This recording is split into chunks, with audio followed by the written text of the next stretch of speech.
Joining us right now to talk more about all of this is New Jersey Congressman Jeff Van Drew, a member of the House Judiciary Committee. Congressman, thanks very much for being here. Your reaction to that oversight hearing yesterday?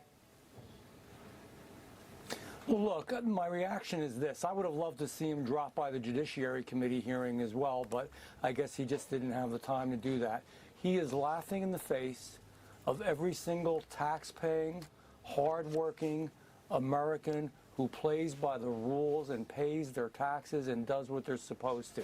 And you know why? Because he's been a man of privilege. Because he illegally purchased a gun when he was drunk, when he was high, and filled out a form, lied knowingly, and then disposed of the gun illegally in a trash disposal. Do you know what would happen to you or me, Maria, if we did something like that? Then he didn't pay his taxes. Yeah. Instead of paying millions of dollars worth of taxes, he used the money to buy escort services, luxury hotel rooms, pornography, just you name it, he did it. But I'm going to say this.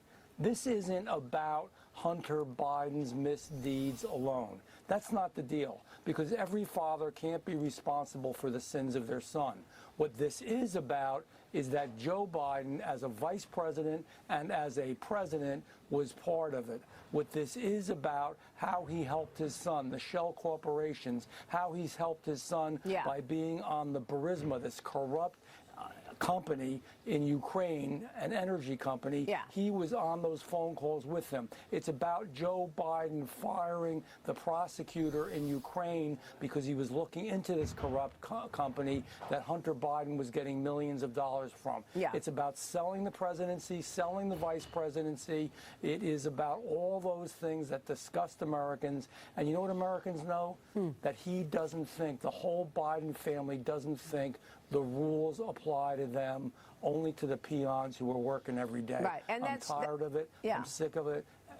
That's right. And the charges that you just mentioned, that of influence peddling, potential bribery, money laundering, this is really the bigger part of the story and the bigger charge versus the gun and the tax charges that you referred to earlier. But you made the point that, look, it's a smack in the face to Congress, and that's exactly what's going on. He is blowing off their congressional subpoena and then going and sticking it in their face by being in their face, but not speaking to them behind closed doors. It's not just Hunter Biden, it's also the White House in general. A new study finds that White House Press Secretary Karine Jean-Pierre has not answered 98% of Biden's scandal-related questions. Just won't answer it. Now the White House is refusing to say whether Hunter gave them any notice about his plans to crash the contempt hearing. Fox's Peter Doocy questioned the White House about it. Take a listen. And what I'm saying today, that President Biden does not help him with his business deals, but he does help him skirt congressional subpoenas? That is not even true. That is a jump that is incredibly disingenuous in that question. What I will say to you, I am helping you out. I'm helping you out. I don't have anything else to share. Congressman, your thoughts? She never has anything to share. She never speaks the truth. She never tells you what the real deal here is. The real deal is that our foreign policy, our domestic policy, to some degree has been based on influence peddling. There's no question about it. We're getting more and more facts. We're finding more information every day. The reason we subpoenaed Hunter Biden is not because of all the bad stuff he does. That stands alone, and he should have to deal with that in the courts. And by the way, just so the people that are watching your show right now realize, he was going to get a special plea deal where he wasn't going to have to answer for the gun charges. You know, Maria, what happened to you and me? We'd go to jail for a decade if we did that with guns. On the other side of the aisle, the ultra-left, they actually brought up in Judiciary Committee, oh, we should be dealing with new gun laws and all this. Well, you know what? If you're concerned about guns, you should be concerned about the criminal activity that Hunter Biden is done and what he's involved in and has been involved in. She's not going to tell you what's really going on. They want to come up with new gun laws. How about following the laws in place? How about following the laws in place? That's the big issue here.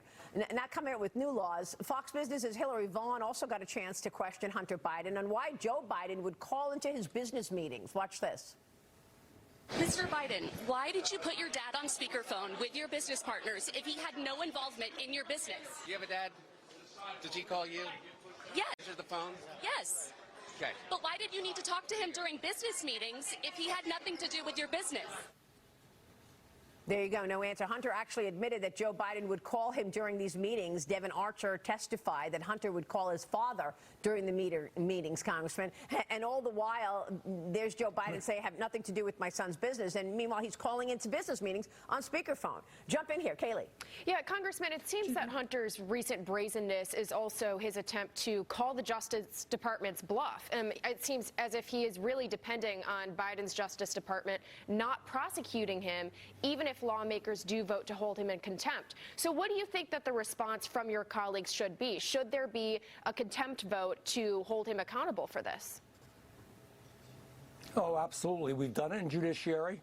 We have done it in Oversight. I really am hopeful that it'll be on the floor. Okay. I'm hopeful everybody will have the courage to vote for it. What has happened here is wrong. Every American knows it.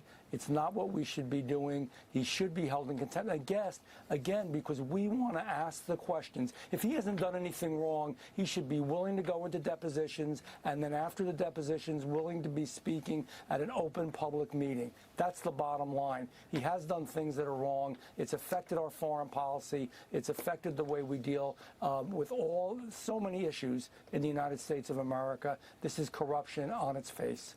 Yeah, okay. We will leave it there, sir. Thanks very much, Congressman. Good to see you. Congressman Jeff Van Drew this morning. We'll be right back.